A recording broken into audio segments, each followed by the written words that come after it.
Hi, it's Stefania over at Sleep Stories and Classic Fairy Tales for Kids. And we've got the next part of Uncle Wiggily's adventures. If you remember in the last one, Uncle Wiggily was running along the road and the auto came, and the auto ran over his foot as he tried to jump into the auto. So, what happened next? Uncle Wiggily in a boat. "Poor rabbit!" exclaimed the little boy in the automobile as he rubbed Uncle Wiggily's ears. "I wonder if his foot is hurt much, Papa?" "I don't know," answered the man as he steered the machine down the road. "I'll have the doctor look at it." "Oh, indeed, it isn't hurt much," spoke up Uncle Wiggily. "The rubber tire was soft, you see, but my rheumatism is much worse on account of running so fast." "What? What's this? Well, of all things, this rabbit can talk!" cried the man in surprise. "Of course he can, Papa," said the boy. "Lots of rabbits can talk. While there's Sammy and Susie Littletail, they can talk. Maybe this rabbit knows them." "I'm their uncle," said Uncle Wiggily, the old gentleman rabbit, making a bow. "Oh, then you must be Uncle Wiggily Longears!" cried the little boy. "Oh, I've always wanted to see you, and now I can."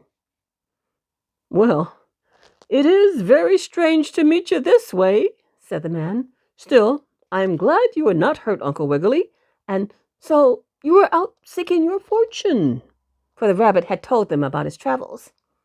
"Perhaps you would like to rest at our house for a few days? We can give you a nice room with a brass bed and a bathtub to yourself, and you can have your meals in bed if you can't come downstairs." "Oh, I am not used to that kind of life," said the old gentleman rabbit. "I would rather live out of doors.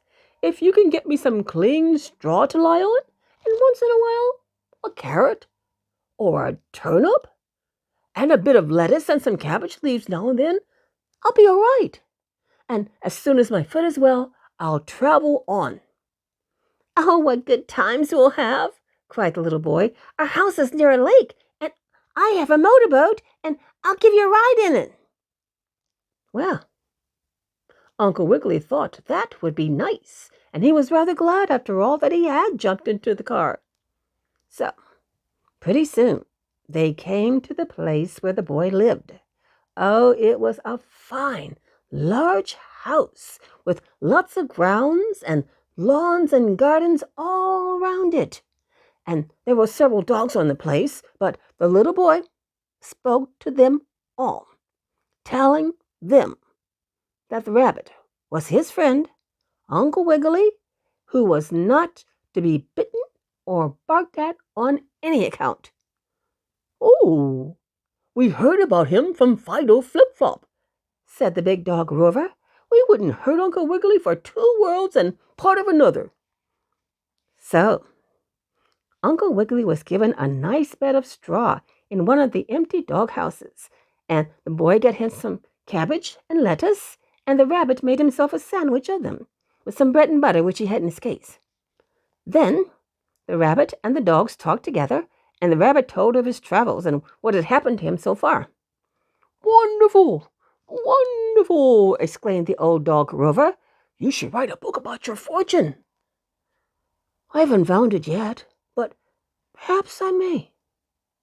"And then I'll write the book," said Uncle Wiggily, combing out his whiskers.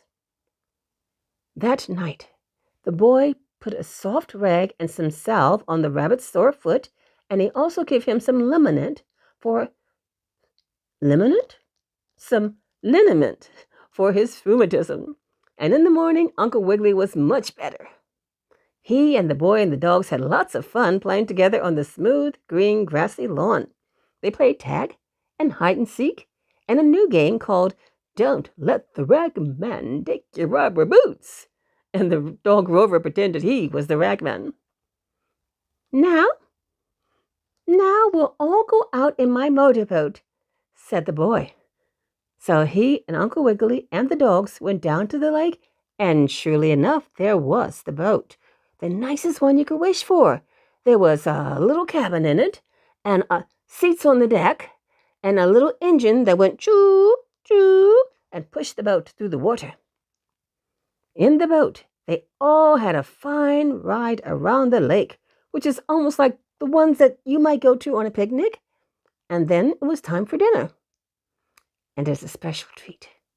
When they got on shore, Uncle Wiggily was given a carrot ice cream cone with bits of radish chopped on top. Oh, it was so good.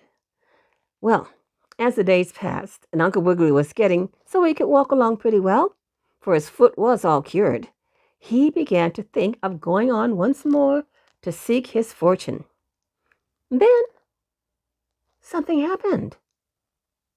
One day, the boy went out alone in the rowboat to see if he could catch some fish. Before he knew it, his boat had tipped over and spilling him out into the water, and he couldn't swim. Wasn't that dreadful? Remember, boys and girls, everything always works out well in Uncle Wiggily stories. Everyone is okay. Back to the story. Oh, help, help, he cried as the water came up to his chin.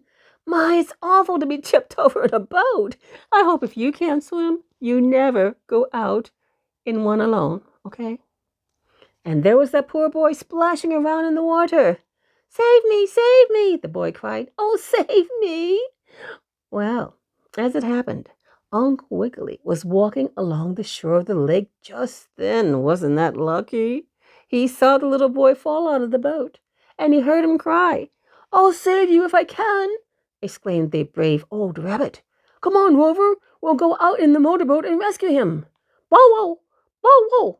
Sure, sure, cried Rover, wagging his tail.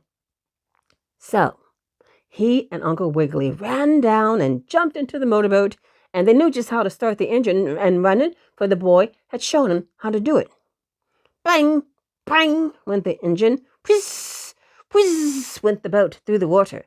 Faster, faster, cried Uncle Wiggily, who was steering the boat, while Rover ran the engine. Go faster. So Rover made it go as fast as he could, and then all of a sudden that boy went down under the water out of sight. Oh, he's drowned, cried Uncle Wiggily sorrowfully. But he wasn't. I'm glad to say he wasn't. Just then along came Nurse Jane Fuzzy Wuzzy the muskrat, swimming, and she dived away down under and helped bring that boy back to the top of the water.